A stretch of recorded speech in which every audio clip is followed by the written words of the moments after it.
Product photography. The art of taking a picture of something so good that someone believes that they have to have it, or that they just want to admire it. Today we're going to be talking about 5 things you need to be a product photographer. I carry all my stuff around in a nice little carrying case, makes it easy for me. But number 1, you're going to need a camera or a cell phone. Doesn't matter which. You can use either or you can use both. However, you need something to take high quality images of your product. You know, a lot of people say that you can only use a camera for this. However, camera phones have now jumped way far into the future. Look, I'm about to have 2 images side by side. Let me know which one was taken by which in the comments.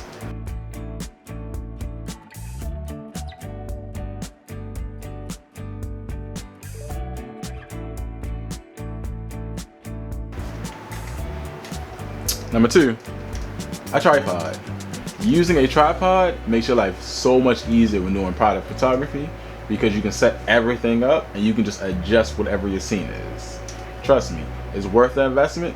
You can get a cheap one or you can get a more expensive one. Doesn't matter. I have a cheap one for when I'm doing a run and gun shoot. That way, if for any reason anything happens to it or I lose it, it doesn't hurt my pockets. Then I have a more expensive one, a heavy duty one, for whenever I'm doing like a big shoot with a big client and I need to make sure that everything is stable no matter where I may be. I don't know where to put this. Give me a second. Number 3, flashes and lights. Doesn't matter whether you're going to be using continuous light source or you're going to be using a flash. However, you need to bring some type of light into your studies. Like when doing product photography, you got to figure out what kind of lighting is going to be best for that object. Sometimes it's continuous lighting, sometimes it's flash. However, you may need both options. You need these and you need the sands that they go on, but that's all one big thing. Number 4, a backdrop. Now, anything can be a backdrop. Your floor, tile, your wall, whatever.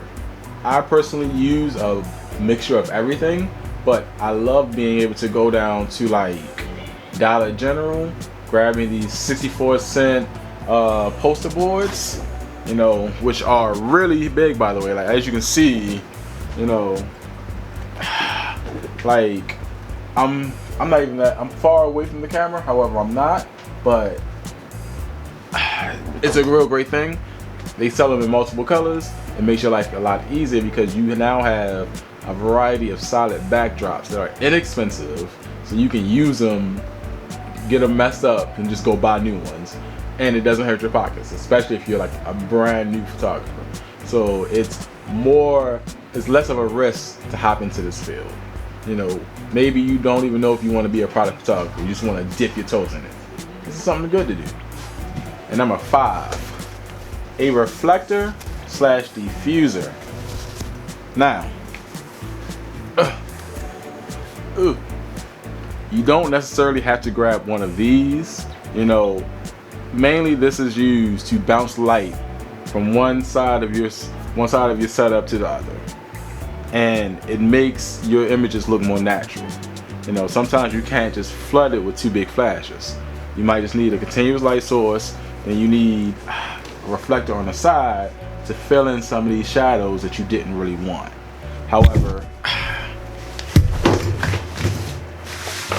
if you can't afford to get one of these, because you know these can be like about $26, $14, all depending on what size you get.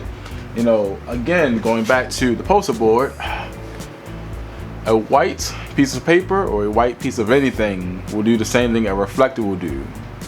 But just not as powerful.